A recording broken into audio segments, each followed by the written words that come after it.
Hello, everybody. Thank you, Paul. I'm thrilled to be here with you today, and Alessia joining us by Zoom. So Alessia Glaviano is the head of the Global Photo Vogue and director of the Photo Vogue Festival. She launched Photo Vogue in 2011 with the mission to champion talent, both emerging and established, and to influence visual literacy, shaping a more just, ethical, and inclusive visual world. It is now in its 13th year with over 350,000 photographers using the platform worldwide. The Photo Vogue Festival's latest edition took place last fall with exhibitions, a symposium, and programs all focused on AI, how it has altered our image-making experience in fashion, art, dreamscapes, and visual storytelling. So we wanted to bring her here today to share what she's learned, some of the work that she is excited about. Alessia, thank you so much for zooming in from Milan. Thank you. Thank you for having me. I wish I was there with you. I can feel it's a great evening. Thanks for inviting me to be part of this. Thank you so much for being here. Can you jump in and share some of the work that you featured at the festival? This is some of the... Absolutely. I mean, you said that in the beginning, this year's edition was dedicated to AI, and we had a 3-day symposium to try and touch upon all of the issues related to AI in image making. 2 days were dedicated to all the ethical aspects, including copyright issues, biases, legislation, the content authenticity initiative, discuss what it means to be human, the risk of losing the documentary value of photography. And while one day was dedicated to arts and fashion, what you're seeing now on the screen, for instance, is it's Refik Anadol, that I think he opened the festival with a lecture, and I think is one of the most significant artists today utilizing AI in very fascinating way. Maybe you all recall the project he did at the MoMA in New York, where he used machine learning algorithms to search and process the archive, the MoMA archive, and transform it into this incredible installation and immersive digital art piece. So Refik was the one who started with the lecture. I'm sorry. I mean, we tried this, but now I can't, for some reason. Okay, sorry, it was stuck. So now I'm showing you Brian Hune and Charlie Engman, that I believe are the two most interesting photographers working in fashion and AI. I really think they are incredible. These are all images that we had in the exhibitions and are images that we can consider art and fashion. And, you know, I think I really want to emphasize the importance of distinguishing between the use of AI in journalism and photojournalism versus art and fashion. Because in art and fashion, you know, AI is just another tool in the hands of the artist to shape his own vision and show it to us. While, you know, in photojournalism, you were talking, and also the title of your summit is the truth, right? So this idea of the truth and maintaining ethical standards are crucial to maintain also public trust and the integrity of what we do, you know? So I have to say, I have mixed feelings about AI, because I do see the opportunities of AI for art and fashion, but on the other hand, I am concerned about the weakening of the trust and what we see, and how it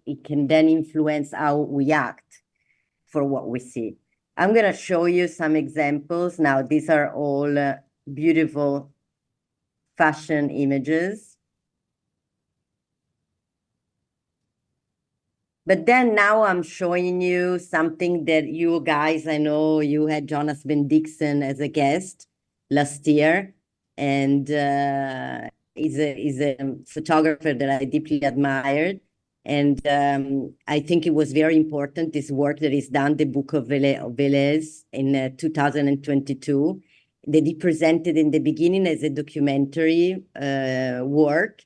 And then he said that actually the project was fabricated and he used like 3D models. And he did it on purpose to spark a debate into, authenticity and all the ethical implication of what it means, what's the role of us consuming images, and what's the role of a journalist today. Then another work that I'd like to show is by Michael Christopher Brown, who, in my opinion, has been criticized not for the good reasons, because I think he has proved himself with all the incredible work that he has done. And he has used Midjourney to document something that otherwise he couldn't have documented, which is the dangerous 90-mile journey that Cubans take to arrive to Florida. And this work of Michael brings me here to this video that I let you see, and then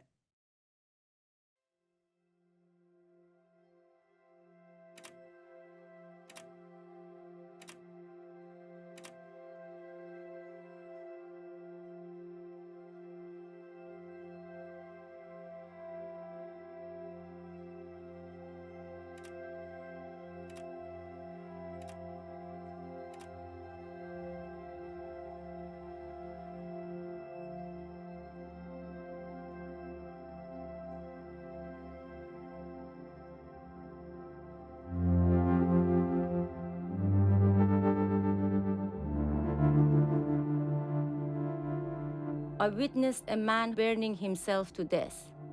I had a very young baby. He was witness with the suicide. He was witness with everyone screaming. He was witness with everyone fighting. He put his hand over my mouth. He then raped me. I was worried some things will happen. I live in fear of violence and abuse. I came by boat because my country was so dangerous for me. I just want to be able to live my life.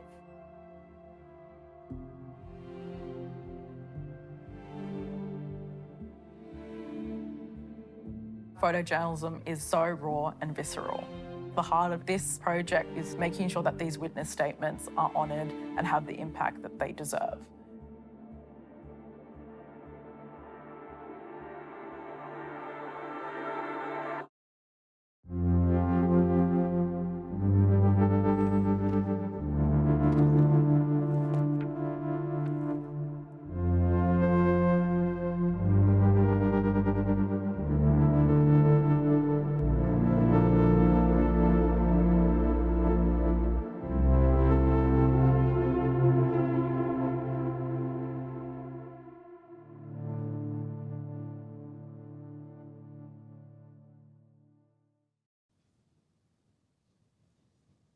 So I wanted to show you this because, it leaves us with a question on maybe there is also, if you want, a use that can be good, no? And in creating images that otherwise, you couldn't go there and take pictures of the refugees. So exactly, how do we feel about this kind of work? What is it? Okay. So, and it made me also think of the difference between witness photography, which is photojournalism, and maybe there could be space for other projects like this one. I want to leave it also to you to think about. I really strongly suggest that you visit the website. It's really well done, and it's done as you exactly with the refugees interacting with the AI technicians. So, Alessia, you've shared a wide range of work that you presented at the festival. Can you share a little bit about how people responded? Yes, of course. I think that people were fascinated and at the same time scared.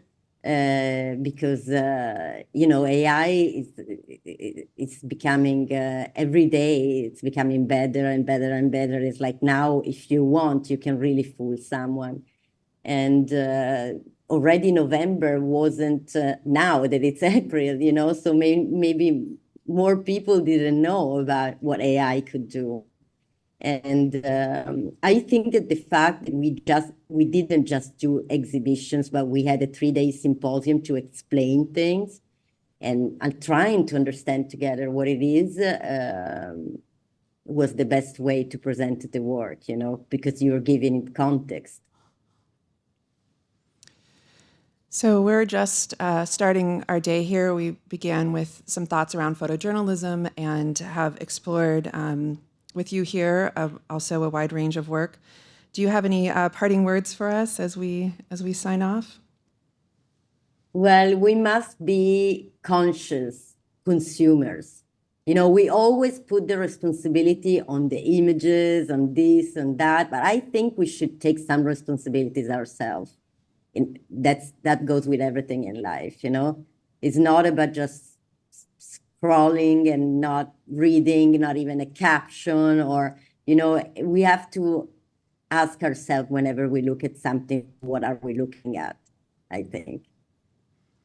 I think that's a good place to end. Thank you so much for joining us. Thank you. Thank you so much for having me. And Thank you.